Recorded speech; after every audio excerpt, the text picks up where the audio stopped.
আল্লাহ তাআলা নিজে এই ঘরটাকে তৈরি করে দিয়েছেন। আল্লাহ তাআলা আরশের নিচ বরাবর জায়গার মধ্যে এই ঘর তৈরি করে দিয়েছেন। কেন? বলে আশিক তার মাশুককে দেখতে চায়, আশিক সবসময় মাশুকের দিদার পাইতে চায়। কেউ যখন কাউকে ভালোবাসে তখন শুধু দেখা করতে চায়, দেখা করতে চায়, তার দর্শন লাভ করতে চায়। বলে আল্লাহ তাআলা বান্দাকে ইবাদতের জন্য সৃষ্টি করছেন। বান্দা তো আল্লাহর সাথে একটা সম্পর্কের প্রয়োজন অবশ্যই আছে। সেই সম্পর্কের দাবি হইল বান্দা কোন আশায় ইবাদত করে? আল্লাহকে দেখার জন্যই তো ইবাদত করে, আল্লাহকে পাওয়ার জন্যই তো ইবাদত করে। ওই ইবাদত যে করে তো কষ্ট কইরা আল্লাহ তাআলার দিদার পাওয়ার জন্যই তো করে। কিন্তু দুনিয়াতে তো আল্লাহ তাআলাকে দেখা সম্ভব না, দুনিয়াতে তো আল্লাহ তাআলার দর্শন হাসিল করা সম্ভব না, দুনিয়াতে তো আল্লাহ তাআলাকে চর্মচক্ষু নিয়ে দেখা সম্ভব নয়। এজন্য আল্লাহ তাআলা সিম্পল দান করছেন, সিম্বল, যে আখিরাতে জান্নাতের ভিতর তো দেখবাই দেখবা, জান্নাতে গেলে তো দেখবা, দুনিয়াতেও আমি আমার দিদার পাওয়ার, আমার এত মহব্বত হাসিল করা একটা জায়গা করে দিতেছি। ওই কাবা বাইতুল্লাহ আল্লাহ তাআলা একটা ঘরকে এখানে তৈরি করে দিয়া বলতেছেন এটা আমার ঘর। আপনি যখন আমার বাড়িতে যাবেন, তা আমার বাড়িতে আমি না থাকলেও তো আমার বাড়িতেই গেছেন। আমার বাড়িতে যখন যাবেন, আমি যদি বাড়িতে নাও থাকি, আপনি তো আমার বাড়িতে গেছেন। আল্লাহর বাড়ি আপনি গেছেন, বায়তুল্লাহ গেছেন। আল্লাহকে যদি নাও দেখেন, কার বাড়ি গেছেন ভাই? কার বাড়ি গেছেন? যদি দেখেন নাও দেখবেন না, কারণ এই পৃথিবীতে দেখার সিস্টেম নাই। এই চর্মচক্ষু দ্বারা আল্লাহ তাআলাকে দেখা সম্ভব নয়। এই পৃথিবীর সিস্টেম এটা নয় যে বান্দা দুনিয়াতে থেকে আল্লাহ তাআলাকে দেখবে। কিন্তু আল্লাহ তাআলা একটা সিস্টেম তৈরি করে দিয়েছেন। আসো ফালইয়াবুদু রাব্ব হাযাল বাইত, আমার বাড়িতে আসো, কাবাতুল্লাহ এটা আমার ঘর। আমার ঘরে যখন আসবা, যদি আমাকে নাও দেখো, আমাকে যদি নাও পাও, তবুও তো বলতে পারবা যে আল্লাহর বাড়িতে গেছি। আহকামুল হাকিমিন রব্বুল আলামিন, যিনি তো কুদরতের কুদরতওয়ালা, সর্বশক্তিওয়ালা, ওই মতি সর্বপ্রথম সৃষ্টি করছেন। মতি সৃষ্টি করার পর নির্দেশ দিচ্ছেন পানি বের হোক। এক ফোঁটা পানি বের হয়েছে, ওই পানিকে আল্লাহ তাআলা বলছেন বাড়তে থাকো, বাড়তে থাকো, বাড়ছে বাড়ছে। এই পরিমাণ বাড়ছে যে সারা পৃথিবী পানি থই থই করছে। ওই হাজার বছর পানি এই পৃথিবীতে ছিল, জমিন ছিল না, শুধু পানি ছিল। আল্লাহ সুবহানাহু ওয়া তাআলা যখন মানব জাতিকে সৃষ্টি করার জন্য ফেরেশতাদের সাথে পরামর্শ করলেন, ফেরেশতারা আমি আমার খলিফা প্রতিনিধি জগতে সৃষ্টি করতে চাই। এরপরে লম্বা ইতিহাস, সময় কম, সংক্ষেপে সব বলতে হবে। আল্লাহ সুবহানাহু ওয়া তাআলা যখন সিদ্ধান্তই নিলেন যে মানব সৃষ্টি করবেন, সৃষ্টি করার পরে এদের বসবাসের তো জায়গা দিতে হবে। বসবাস তো আর পানির উপরে হবে না। ওই আল্লাহ তাআলা জমিন সৃষ্টি করার জন্য প্রক্রিয়া শুরু করলেন। প্রক্রিয়া কিভাবে? ওই যে সারা পৃথিবী পানি ভরপুর ছিল, সেই পানিকে আল্লাহ সুবহানাহু ওয়া তাআলা সংবাদ দিলেন যে অচিরেই তোমার উপরে মানব সন্তান, আদম সন্তান, আমার প্রতিনিধি প্রেরণ করব। ওই সংবাদ শোনার পরে পানিগুলো আনন্দে আত্মহারা হয়ে গেল। সুসংবাদ পাইছে আল্লাহ পাকের পক্ষ থেকে যে পানির উপরে আল্লাহ তাআলা নিজের খলিফাকে বসবাসের জায়গা করে দিবেন। কিন্তু আবার পানি চিন্তা করলো যে আমার উপর বসবাস করবে কিভাবে? নড়াচড়া করে মানুষেরা তো ডুইবা যাবে, মরবে, বসবাস করবে কিভাবে? আল্লাহ তাআলা শুনাইলেন যে তোমার উপরে আমি জমিন তৈরি করব। সুসংবাদ শোনার পরে আনন্দে আত্মহারা হয়েছে। যখন শুনছে যে তার উপরে জমিন তৈরি করা হবে, তখন দেখলো যে হায় আল্লাহ, তাহলে তো আমাকে ব্যবহার করা হবে না, আমি আদম সন্তানের খেদমত করতে পারবো না, আমার উপরে জমিন তৈরি করা হয়ে যাবে। কান্না শুরু কইরা দিল, কান্না শুরু কইরা দিল। ওই যে কান্না শুরু করছিল, পানির কান্না থেকে পানির ঢেউ সৃষ্টি হয়েছে। এগুলা অনেক তাত্ত্বিক ইতিহাস, এগুলা শুনছেন না কোনদিনও? আমি আশাবাদী যে এটা শুনছেন না। পানির ঢেউ আসলো কোত্থেকে, এইটার ইতিহাস আছে। পানির মধ্যে তো তর্জন গর্জন আসলো কোত্থেকে, এগুলার ইতিহাস আছে।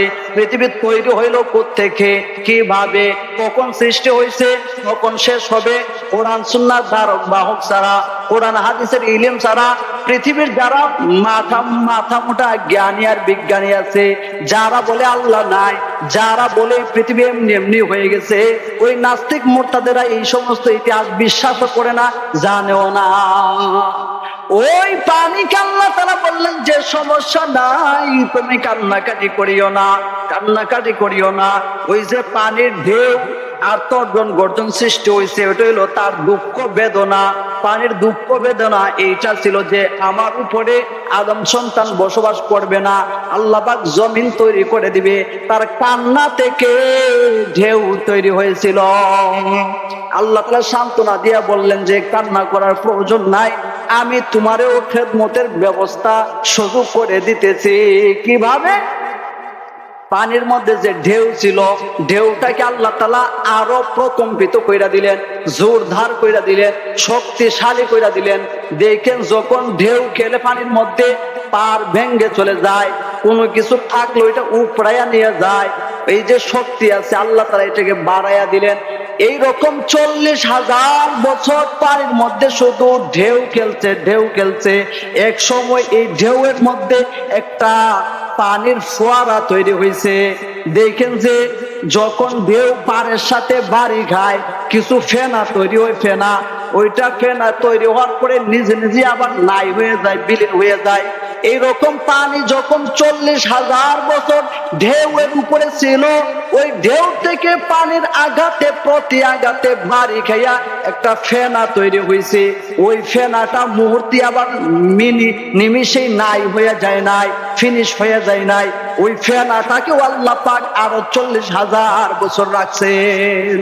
পানির ঢেউ থেকে একটা পানির ফোয়ারা তৈরি হয়েছে, একটা ফেনা পড়ছে, এইটাকে আল্লাহ তাআলা আরো 40,000 বছর রাখছেন। 40,000 বছর এই পানির ফোয়ারাটা ওইখানে ঘুরছে, ঘুরছে, ঘুরতে ঘুরতে আল্লাহ তাআলা ওইখান থেকে একটা মাটির আবরণ তৈরি করছেন। ওই ফেনা থেকে মাটির আবরণ তৈরি করছেন, শক্ত মাটি না। ওই আবরণটাকে তৈরি করার পরে আল্লাহ তাআলা আরো 40,000 বছর রাখছেন। আরো 40,000 বছর পানির উপরে মাটির আবরণটারে ভাসাইয়া রাখছেন, প্রক্রিয়া করছেন। এক সময় মাটির একটা শক্ত টুকরা এইখানে তৈরি হইল। আল্লাহ তাআলা কিভাবে জমিনটারে তৈরি করছেন দেখেন, যে পানি থেকে মাটি সৃষ্টি করে ফেলাইছেন। পানির ঢেউ থেকে একটা ফেনা তৈরি হলো, এই ফেনাকে আল্লাহ পাক 40,000 বছর রাখছেন। ওইখান থেকে প্রক্রিয়া কইরা মাটির আবরণ তৈরি করছে। ওইখান থেকে আল্লাহ তাআলা শক্ত একটা মাটির টুকরা তৈরি করছে। এক টুকরা মাটি তৈরি হওয়ার পর আল্লাহ তাআলা এই মাটিকে আর একটু বড় করছেন, 2 টুকরা করছেন। 2 টুকরা করার পর এক টুকরা মাটি আল্লাহ তাআলা ইয়াসরিব পাঠাইছেন, আর এক টুকরা মাটি এই জায়গায় রাইখা দিয়েছেন। এক টুকরা মাটিকে ইয়াসরিব পাঠাইছেন। ইয়াসরিব হইল মদিনাতুল মুনাওয়ারার পূর্ব নাম, আদি নাম, প্রাচীন নাম হইল ইয়াসরিব। ইয়াসরিব থেকে মদিনা, নবীজি মুহাম্মদুর রাসূলুল্লাহর হিজরতের মাধ্যমে, নবীজি মুহাম্মদুর রাসূলুল্লাহর কারণে ইয়াসরিব থেকে মদিনাতুল মুনাওয়ারা, মদিনাতুর রাসূল হয়ে গেছে। ওই মদিনাকে আজ আমরা মদিনা বলি, আর না হয় তার পূর্ব নাম ছিল ইয়াসরিব। এক টুকরা মাটিকে আল্লাহ তাআলা 2 টুকরা করছেন। এক টুকরা পাঠাইছেন ইয়াসরিবে, ওই মাটির নাম দিয়ে আল্লাহ তাআলা ইয়াসরিব রাইখা দিয়েছেন, এজন্য ইয়াসরিব হয়ে গেছিল। আর এক টুকরা মাটি ওই জায়গায় রাখছেন, এটার নাম দিয়েছেন মক্কা। এটার নাম কি ভাই? বাক্কা, এই বাক্কা শব্দ কোরআনে কারিমে আসছে ইন্না আউওয়ালা বাইতিন উদিআ লিন-নাস লাল্লাযী বিবাক্কাতা মুবারাকাও ওয়া হুদাল লিল-আলামিন। এক টুকরা মাটিকে মনোযোগ দিয়ে বুঝেন তাত্ত্বিক ইতিহাস, এটা আর কোনোদিন জানবেন না ইনশাআল্লাহ, আজকে জানবেন, স্মরণ রাখবেন। এক টুকরা মাটি আল্লাহ তাআলা তৈরি করছেন, এইখান থেকে দুই টুকরা কইরা এক টুকরার নাম রাখছেন ইয়াসরিব, পাঠায় দিয়েছেন এক জায়গায়, ওই শহরের নামই হয়ে গেছে ইয়াসরিব। আর এক টুকরাকে রাখছেন বাক্কায়, মাটির নাম রাখছেন বাক্কা, ওইখানে এই বাক্কা তৈরি হয়েছে। মক্কার পূর্ব নাম হইল বাক্কা, বাক্কা থেকে মক্কায় রূপায়িত হয়েছে। ইয়াসরিব যে মাটি, ইয়াসরিব পাঠাইলেন, বাক্কা যে মাটি, এটা বাক্কা মক্কার মধ্যে রাখলেন। এরপরে আল্লাহ সুবহানাহু ওয়া তাআলা মাটি দুই টুকরাকে নির্দেশ দিলেন যে বড় হইতে থাকো, বড় হইতে থাকো, বড় হইতে থাকো। রব্বুল আলামিন ওই দুই মাটিকে সম্প্রসারিত করতে করতে করতে আরবের জাজরাতুল আরব তৈরি হয়ে গেছে। এরপরে আল্লাহ তাআলা জমিনকে শুধু বাড়াইতেই থাকলেন, বাড়াইতেই থাকলেন। এই বিশ্ব চরাচর ওইখান থেকেই তৈরি হয়েছে। ওই যে আল্লাহ তাআলা বলছেন বাড়তে থাকো, বাড়তে থাকো, কিয়ামতের আগ পর্যন্ত ওই টুকরা পৃথিবী শুধু বাড়তেই আছে, বাড়তেই আছে, কমে না, বাড়তেই আছে। যত জনবসতি বাড়তেছে, মানুষের সংখ্যা যত বাড়তেছে, পৃথিবীতে এরকম হয় না যে জায়গার শর্ট পড়ছে, না না, মানুষ যতই বাড়ুক না কেন পৃথিবীও শুধু বাড়তেই আছে। বিজ্ঞানীরা পৃথিবীর শুরুও বিশ্বাস করে না, শেষও বিশ্বাস করে না। নাস্তিক মোরতাদেরা পৃথিবীর শুরুও বিশ্বাস করে না, শেষও বিশ্বাস করে না। কিন্তু কয়েকদিন পর পরই এক একটা নতুন রাষ্ট্রের সংবাদ দেয়। মাঝে মধ্যে নিউজ হয় যে অমুক জায়গায় একটা নতুন রাষ্ট্রের সংবাদ পাওয়া গেছে। বেটা, ওই নতুন রাষ্ট্র কোথার থেকে আসে? আল্লাহ তাআলা জমিনকে নির্দেশ দিয়েছেন বাড়তে থাকো, বাড়তে থাকো, জমিন বাড়তেই আছে। আর ওই মাঝে মাঝে এক একটা রাষ্ট্রের সংবাদ পাওয়া যায়। কিয়ামত পর্যন্ত জমিন বাড়তেই থাকবে।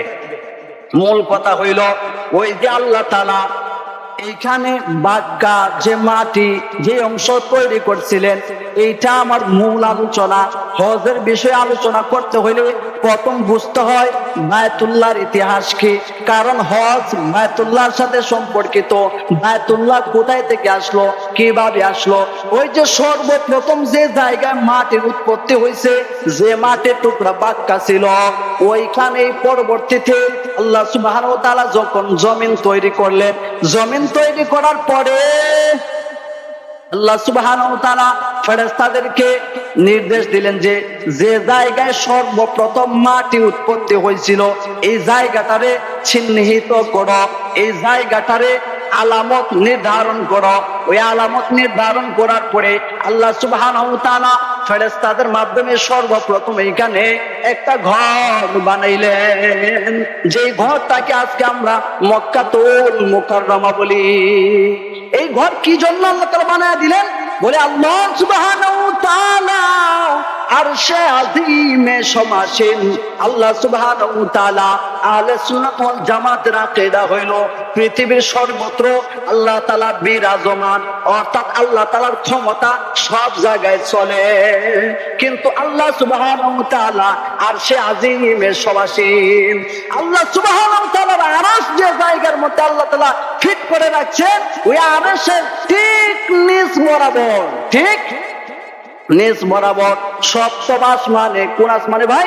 সপ্তম আসমানে, আরশে আযীমের ঠিক নিচ বরাবর সপ্তম আসমানে আল্লাহ সুবহানাহু ওয়া তাআলা ফেরেশতাদের ইবাদতের জন্য একটা ঘর তৈরি করছেন।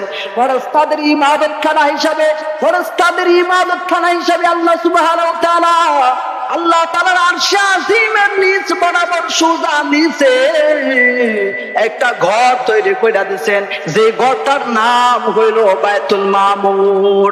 ওইখানে ফেরেশতারা প্রত্যেকদিন আল্লাহ তাআলার ইবাদত করে কাবা ঘরের মতো তারা তওয়াফ করে, তওয়াফ করে, তওয়াফ করে। কিভাবে তওয়াফ করে? কত মানুষেরা, কত ফেরেশতারা এখানে তওয়াফ করে। হাদিসের মধ্যে এসেছে নবীজি সাল্লাল্লাহু আলাইহি ওয়াসাল্লাম বলেন, বাইতুল মামুরে প্রত্যেক দিন প্রতিনিয়ত ফেরেশতারা তওয়াফ করে, এমনকি কিয়ামত পর্যন্ত তওয়াফ করতে থাকবে। বলে একজন ফেরেশতা একদিন যদি তওয়াফ করার সুযোগ পায়, কিয়ামত পর্যন্ত দ্বিতীয়বার আর কোনদিন সুযোগ পায় না। নবীজি বলেন যে আল্লাহ সুবহানাহু ওয়া তাআলা কি পরিমাণ ফেরেশতা তৈরি করেছেন চিন্তা করো। বাইতুল মামুরে প্রত্যেক দিন 70,000 ফেরেশতা তওয়াফ করে। কত হাজার? 70,000 ফেরেশতা প্রত্যেক দিন বাইতুল মামুরে তওয়াফ করে। বলে যারা একদিন সুযোগ পায়, দ্বিতীয়বার কিয়ামতের আগে আর সুযোগ পাবে না।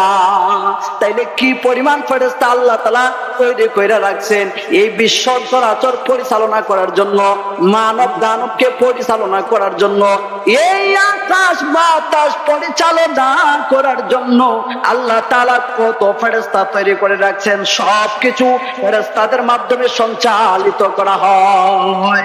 এই ফেরেশতাদেরকে যে ইবাদতখানা তৈরি করে দেওয়া হয়েছে, আল্লাহ তাআলা এবার সিদ্ধান্ত নিলেন, তাহলে আমার প্রতিনিধি যারা, আমার বান্দা বান্দীদেরকে আমি এরকম একটা ঘর দান করতে চাই। বাইতুল মামুরের সোজা নিচ বরাবর, আল্লাহর আরশের নিচ বরাবর হইল বাইতুল মামুর, ফেরেশতাদের ইবাদতখানা। আর ফেরেশতাদের ইবাদতখানার সোজা নিচ বরাবর আল্লাহ সুবহানাহু ওয়া তাআলা ফেরেশতাদেরকে বাইতুল্লাহ নির্মাণ করার নির্দেশ দিলেন। ওই বাইতুল মামুরের সোজা নিচ বরাবর আজকের বাইতুল্লাহ। বলা হয় যে এটা আল্লাহ তাআলার আরশ, আল্লাহ তাআলার সিংহাসনের সোজা নিচ বরাবর আল্লাহ তাআলা বাইতুল্লাহ দান করছেন। কি জন্য দান করছেন? বলে আল্লাহ সুবহানাহু ওয়া তাআলা বাইতুল্লাহ দান করছেন আল্লাহর বান্দা বান্দীরা যাতে আল্লাহ তাআলার ঘরে যাইয়া আল্লাহ তাআলার ইশক ও মহব্বতে দেওয়ানা হইয়া মাওলার ইবাদত করতে পারে। তারও ইতিহাস আছে। যখন ফেরেশতাদের মাধ্যমে সর্বপ্রথম এই বাইতুল্লাহ নির্মাণ করা হইল, এরপরে হাজার হাজার বছর গেছে। হাজার হাজার বছর যাওয়ার পরে সর্বপ্রথম আল্লাহ সুবহানাহু ওয়া তাআলা আমাদের বাবা আদি পিতা হযরতে আদম আলাইহিস সালামকে সৃষ্টি করলেন। কিভাবে সৃষ্টি করলেন? ওই যে জমিন বানাইছেন, জমিন বানানোর পরে ফেরেশতা, সরদারে মালাইকা, বড় বড় ফেরেশতা হচ্ছেন 4 জন। 4 জনের মধ্যে একজনের নাম হইল হযরতে জিবরাইল। জিবরাইলকে বললেন, যাও পৃথিবী থেকে কিছু মাটি নিয়ে আসো, আদম বানাবো আদম। হযরত জিবরাইল পৃথিবীতে আসেন, আয়েশা মাটিকে বললেন কিছু মাটি নেওয়ার জন্য আল্লাহ পাঠাইছেন। মাটি কান্নাকাটি শুরু করছে যে না না, আমার বুকে হাত দিও না, আমার পেট ছিড়িও না। মাটির কান্নাকাটি দিকা জিবরাইল আলাইহিস সালামের দরদ লাগছে, মায়া লাগছে। তিনি ফিরে গিয়ে বলতেছেন, আল্লাহ মাটির কান্নাকাটি দিকা দরদ লাগছে, মায়া লাগছে, আনতে পারি নাই। এরপরে আল্লাহ সুবহানাহু ওয়া তাআলা ইসরাফিল আলাইহিস সালামকে পাঠাইছেন। তিনি আয়েশা ও একই কাণ্ড করছে, মাটির কান্নাকাটি দিকা মাটি নিতে পারেন নাই, চলে গেছেন। আল্লাহ তাআলা মিকাইল আলাইহিস সালামকে পাঠাইছেন, তিনিও নিতে পারেন নাই। সর্বশেষ আল্লাহ সুবহানাহু ওয়া তাআলা হযরতে আজরাইল আলাইহিস সালামকে পাঠাইছেন, যাও জগৎ থেকে মাটি নিয়ে আসো, মাটি নিয়ে আসো, আদম বানাবো আদম। হযরতে আজরাইল আসছেন, দুনিয়াতে আসছেন। আয়েশা মাটির সাথে কোনো কথাবার্তা নাই, নিজে সারা পৃথিবী থেকে হাতের আংটায় নিয়ে, হাতের মুঠায় নিয়ে মাটির মধ্যে থাপ্পড় মারছেন। মাটির ফিটফাট চিরা যতটুকু নেওয়ার আল্লাহ তাআলার কাছে নিয়ে গেছেন। এরপরে আল্লাহ সুবহানাহু ওয়া তাআলা আজরাইলকে বানাইলেন, তোমারে আজ থেকে যে দায়িত্বটা দেওয়া হবে সেটা হইল দুনিয়াতে আদম সন্তান মা বানানোর পরে সমস্ত আদম সন্তানের রূহ চিনে আনার দায়িত্ব তোমারে দান করা হইল। কারণ দয়া মায়া নাই। আসছেন আয়েশা, মাটির কান্নাকাটি কোনো কিছু শোনেন নাই, বলছেন যে আল্লাহ তাআলা নির্দেশ দিয়ে গেছেন তোমার কান্নাকাটি শোনার আমার টাইম নেই, আমাকে বলছেন মাটি নেওয়ার জন্য নিয়ে গেছে। তো এরপরে ঘটনা সংক্ষেপ করতে হবে ভাই। আল্লাহ সুবহানাহু ওয়া তাআলা এই মাটি নিয়ে যাওয়ার পরে আদম আলাইহিস সালামকে বানাইছেন। আদম আলাইহিস সালামকে বেহেশতে রাখছেন, তারপরে দুনিয়াতে পাঠাইছেন। দুনিয়াতে কোন জায়গায় পাঠাইছেন বলে হাদিসের মধ্যে বিভিন্ন বর্ণনা আছে। তার মধ্যে একটা হলো যে আল্লাহ তাআলা আদম আলাইহিস সালামকে মক্কাতে পাঠাইছেন, আবার কিছু কিছু ইতিহাসের মধ্যে আছে যে অন্যত্র পাঠাইছেন। কিন্তু মূল কথা হইল এই আদম আলাইহিস সালামকে দুনিয়াতে পাঠানোর পরে আল্লাহ তাআলা আদম আলাইহিস সালামকে বলছেন যে যাও খানায়ে কাবা আবাদ করো, আমার ঘর আবাদ করো। এটা তাদের মাধ্যমে বানানো হয়েছিল। দীর্ঘ শত হাজার বছর গেছে, নিশ্চিহ্ন হয়ে গেছে, বিধ্বস্ত হয়ে গেছে, ধ্বংস হয়ে গেছে। আদম আলাইহিস সালামকে বললেন যাও আমার ঘর আবার আবাদ করো। হযরত আদম আলাইহিস সালাম আয়েশা আল্লাহর ঘরকে আবার মেরামত করলেন, তৈরি করলেন, আগের মতো আবার ইবাদতখানা হিসাবে সাজাইলেন। এরপরে আদম আলাইহিস সালাম গুজারছেন, অতিবাহিত হয়েছেন। তারপরে আবার হাজার বছর গেছে। এরপরে হযরতে নূহ আলাইহিস সালামের জামানা আসছে। হযরতে নূহ আলাইহিস সালামের জামানার মধ্যে আবার ওই কাবাগর ধ্বংস হয়েছিল। নবী নূহ আলাইহিস সালাম তার গোত্রের লোকদেরকে প্রত্যেক দিনের দাওয়াত দিতেন। কিন্তু এই লোকগুলো ছিল বড় ঠেড়া মার্কা, দিনের দাওয়াত গ্রহণ তো করতোই না, আরো নবীকে মারধর করতো। এমন ভাবে নবীকে মারধর করতো যে অজ্ঞান কইরা একবারে চেষ্টা কইরা জঙ্গলের মধ্যে নিয়ে পালাই আসতো। ওইখান থেকে অজ্ঞান থেকে হুঁশ আসার পরে আবার তিনি ফিরে আইসা তার কওমকে কালিমা দাওয়াত দিতেন। এইভাবে যখন ৯৫০ বছর দাওয়াত দিছেন, ৯৫০ বছর দাওয়াত দেওয়ার পর মনের মধ্যে একটা বিরক্তি চলে আসলো। আহারে যে জাতিকে এত কইরা বুঝাই বুঝবে তো দূরের কথা, প্রত্যেকদিন আমাকে নির্যাতন করে, তাও যেন তেন মার না, মারতে মারতে একবারে অজ্ঞান হয়ে গেলে তারপরে জঙ্গলে নিয়ে ফেলে আসে। দোয়া করলেন আল্লাহ তাআলার কাছে, হায় আল্লাহ আখিরাতে তো এদেরকে শাস্তি দিবেন, ওই দুনিয়াতে যদি একটু দেখাইতেন তাহলে অন্তরে একটু শান্তি পাইতাম। দোয়া কইরা বলাইছেন প্রত্যেকটা নবীদের আল্লাহ তাআলা একটা বৈশিষ্ট্য দান করছেন, একটা অফার দান করছেন যে তারা যদি জিন্দেগিতে বিশেষ কোনো মুহূর্তে বিশেষ কিছু চায় আল্লাহ তাআলা দোয়া কবুল কইরা ফেলান। হযরত নূহ আলাইহিস সালাম বলেন রব্বি লা তাযার আলাল আরদি মিনাল কাফিরিনা দাইয়ারা। হে আল্লাহ যাদেরকে এত কইরা বুঝাইলাম গ্রহণ করবে তো দূরের কথা, আরো নিক্ষেপ করেছে, প্রত্যাখ্যান করেছে, দুর্ব্যবহার করেছে, অত্যাচার করেছে, নির্যাতন করেছে, নির্যাতনের স্টিম রোল আর চালু করে দিয়েছে। যারা আপনার সাথে আপনার নবীর সাথে এত দুরাচরণ করেছে এদের একটাকে আপনি আর জীবিত রাখেন না, সবগুলারে ধ্বংস কইরা দেন। বলেছে আল্লাহ সুবহানাহু ওয়া তাআলা প্লাবন দিয়া দিলেন। নূহ আলাইহিস সালামের বন্যা প্লাবন দিলেন।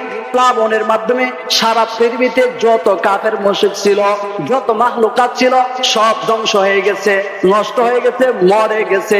শুধুমাত্র ৪০ জন নারী পুরুষ যারা ঈমান আনছিল, যারা নূহ আলাইহিস সালামের দাওয়াত কবুল করছিল, তাদেরকে নিয়ে তিনি স্টিমারে নৌকায় আরোহণ করছিলেন। এরা তারা পৃথিবীর সব তখন মারা গেছিল। এরপরে ওই ৪০ জন থেকে আল্লাহ তাআলা আবার পৃথিবীতে মাখলুকাতের আবির্ভাব করেছেন। এজন্য নূহ আলাইহিস সালামকে দ্বিতীয় আদম বলা হয়, দ্বিতীয় আদম। এই নূহ আলাইহিস সালামের বন্যার পরে আল্লাহ সুবহানাহু ওয়া তাআলা আবার এখানে হাজার বছর গেছে। হাজার বছর যাওয়ার পরে হযরত ইব্রাহিম আলাইহিস সালামের জামানা আসছে। হযরত ইব্রাহিম আলাইহিস সালাম এইখান থেকে হজের সূত্রপাত। ইব্রাহিম আলাইহিস সালামের জামানা থেকে হজ শুরু হয়েছিল। এর আগ পর্যন্ত হজের ওই রকম প্রচলন ছিল না। হযরত ইব্রাহিম আলাইহিস সালামকে আল্লাহ সুবহানাহু ওয়া তাআলা নির্দেশ করেছিলেন আপনার স্ত্রী পুত্রকে নির্বাসন করে আসো মক্কার জনমানব শূন্য ওই মরুভূমিতে। কুরবানির ঘটনা সামনে আসতেছে, কুরবানির ইতিহাসের সময় আলোচনা হবে। তো এইখানে যে কথাটা ছিল যে হযরত ইব্রাহিম আলাইহিস সালামকে আল্লাহ তাআলা নির্দেশ করলেন আগে ওইখানে নির্বাসন করে আসো, স্ত্রীর পুত্রকে ওইখানে নির্বাসন করে দিয়ে আসছে। এরপর ওইখানে মানুষের প্রচলন শুরু হয়েছে। ওইখান থেকে মক্কায় সর্বপ্রথম মানুষের প্রচলন শুরু হয়। মানুষের প্রচলন শুরু হওয়ার পর আল্লাহ সুবহানাহু ওয়া তাআলা ইব্রাহিম আলাইহিস সালামকে নির্দেশ করলেন যাও এখন পিতা পুত্র মিলে আমার ঘর তৈরি করো। হযরত ইব্রাহিম আলাইহিস সালামের সন্তান হইতেছিল না। বৃদ্ধ বয়সে হযরত ইসমাঈল আলাইহিস সালামকে পাইছিলেন। ইসমাঈল আলাইহিস সালাম বড় হওয়ার পরে, মোটামুটি বড় হওয়ার পরে আল্লাহ তাআলা পিতা পুত্রকে নির্দেশ দিলেন যে আমার ঘর তৈরি করো। ওইখান থেকে আল্লাহ তাআলা আবার এই কাবা ঘরকে মেরামত করেছেন। কিভাবে মেরামত করেছেন? আল্লাহ সুবহানাহু ওয়া তাআলা হযরত ইব্রাহিম আলাইহিস সালামকে নির্দেশ দিয়েছেন আমার ঘর বানাও। হযরত ইব্রাহিম আলাইহিস সালাম কিভাবে ওই কাবা ঘর বানাইছিলেন, তৈরি করেছিলেন, মেরামত করছিলেন, ইতিহাসের মধ্যে আছে, হাদিসের মধ্যে এগুলো আছে। যে চিন্তা করেন হযরত ইব্রাহিম আলাইহিস সালাম যখন কাজ শুরু করছেন, যখন দেওয়ালটা অর্ধ দেওয়াল হয়ে গেছে, অর্ধ দেওয়াল যখন হয়ে গেছে, আমগো ছোট কালো দেখছি যে আমগো এলাকায় তো মাটির ঘর ছিল, মাটির ঘর যখন বানাইতো এক জায়গায় কাদা করতো, চেক করতো, এখান থেকে দলা নিয়া এরপরে দেওয়ালের মধ্যে রাখতো, গাঁথতো, এইভাবে উঁচা করতো। পূর্বেকার জমানায় হযরতে ইব্রাহিম আলাইহিস সালামের জমানায় আরব দেশে তারা মাটি দিয়া ঘর বানাইতো না, মাটি দিয়া না, তারা পাথর দিয়া ঘর বানাইতো, পাথরের উপর রাইখা পাথরের উপর রাইখা পাথর ঘর বানাইতো। এই জন্য পৃথিবীতে যে পাকা ঘরের সিস্টেম আসছে ওইটা আরব দেশ থেকে সর্বপ্রথম শুরু হয়েছে। আরবিরা পাথরের উপর পাথর রাইখা রাইখা ঘর বানাইতো। এখনো মক্কার মধ্যে ওই রকম কিছু চিহ্ন আছে, হালিমাতু সাদিয়ার বাড়ি এখনো আছে, গারে হেরা গারে ছাওয়ারের ওই রকম কিছু দৃশ্য আছে, ফাতেমা রাদিয়াল্লাহু তাআলা আনহার বাড়ির কিছু দৃশ্য এখনো আছে যে পাথরের উপর পাথর রাখে। তো হযরত ইব্রাহিম আলাইহিস সালাম পাথরের মাধ্যমে ঘর নির্মাণের কাজ শুরু করলেন। যখন দেওয়ালটা মাথার উপরে চলে গেল, মাথার উপরে চলে যাওয়ার পরে তো আর হাত দিয়া নাগাল পাওয়া সম্ভব না। আল্লাহ সুবহানাহু ওয়া তাআলা জান্নাত থেকে একটা পাথর পাঠাইলেন। ওই পাথরের ইতিহাসও আরো আলাদা। ওই পাথর থেকে এই পৃথিবীতে লিফট আবিষ্কার হয়েছে। এই পৃথিবীতে দেখেন হসপিটালে গেলে 10 তলা 20 তলা বাড়িতে লিফট থাকে, এই লিফটটা এই পাথর থেকে বিজ্ঞানীরা আবিষ্কার করেছে। এই পাথরের এমন কুদরত আল্লাহ তাআলা দান করেছিলেন যে এই পাথরটাকে আল্লাহ তাআলা জান্নাত থেকে প্রেরণ করছিলেন। এই পাথরের উপরে যখন ইব্রাহিম আলাইহিস সালাম পাথর নিয়ে উঠতেন, ওইখানে কোনো কিছু রাখার জন্য উঠতেন, কাজ করার জন্য যখন ইচ্ছা করতেন এই পাথরের উপরে উঠতেন। পাথরের উপর উঠার সাথে সাথে এই পাথরটা আস্তে করে উপরের দিকে উঠে যাইত।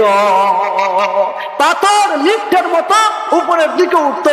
যখন তিনি উঁচু দেওয়ালের চূড়ায় উঠার জন্য চেষ্টা করতেন, পাথরের উপর উঠতেন, পাথরটাকে উপরে নিয়ে পৌঁছায় দিত। কাজ শেষ, নেমে আসবেন, পাথরের উপর পা রাখতেন, নিচে নেমে আসতেন। আজও পর্যন্ত এই পাথর মক্কাতুল মুকাররমায় সংরক্ষণ করে রাখা হয়েছে। কাবা ঘরের আশপাশে একটা জায়গার মধ্যে মাকামে ইব্রাহিম বলে তাকে বলা হয়। মাকামে ইব্রাহিম, ইব্রাহিম আলাইহিস সালাম যে পাথরের উপর পা রেখে কাজ করছিলেন তার পায়ের চিহ্ন পর্যন্ত আজ সংরক্ষিত আছে। এই পাথরের উপরে ইব্রাহিম আলাইহিস সালামের পায়ের ছাপ আছে। এইটা খাদিমুল হারামাইন মক্কার আশপাশে গাছ সিস্টেম করে একটা জায়গার ভিতরে সংরক্ষণ করে রাখছে। হাজরা গেলে এটা দেখে আসেন।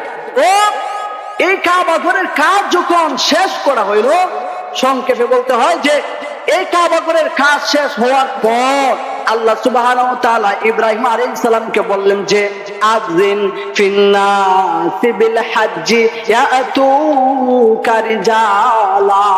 হে ইব্রাহিম, আমার ঘর যেহেতু বানানো শেষ হয়ে গেছে, এখন এলান করো পৃথিবীবাসীকে জানায় দাও তাদের রবের ঘর নির্মাণ হয়ে গেছে, তারা যেন ওই ঘরের তওয়াফ করতে আসে। কি জন্য আল্লাহ তাআলা এই ঘর দিলেন? আল্লাহ সুবহানাহু ওয়া তাআলা বলেন যে আলিয়াবুদু রাব্বা হাদাল বাইত, এই ঘরের মালিকের ইবাদত করো, এই ঘরের মালিকের ইবাদত করো। তাহলে বোঝা গেল এই ঘরের মালিক হলো আল্লাহ রাব্বুল আলামিন। এই ঘরের মালিকের ইবাদতের জন্য বলা হয়েছে। তাহলে বোঝা গেল ঘরের মালিক হলো মহান রব্বুল আলামিন। আমার ঘরের সমমর্যাদা আমি এটাকে দান করলাম। এখানে আসছো মানে আমার বাড়িতে আসছো। তুমি আমাকে না দেখলো, আমি তো তোমার দেখতেছি। আমার আশেক আসছে, মাসুক তো দেখতেছে যে আমার প্রেমে পাগল হয়ে আছে। এবং এখানে আরো অনেক তাত্ত্বিক আলোচনা আছে। আল্লাহ তাআলা যদি আমাদেরকে তৌফিক দান করেন আগামী সপ্তাহ ইনশাআল্লাহ আলোচনা হবে। তো এই হচ্ছে হজ। ইব্রাহিম আলাইহিস সালামের মাধ্যমে সর্বপ্রথম হজটা শুরু হয়েছিল। হজ একটা ফরজ ইবাদত, যাদেরকে আল্লাহ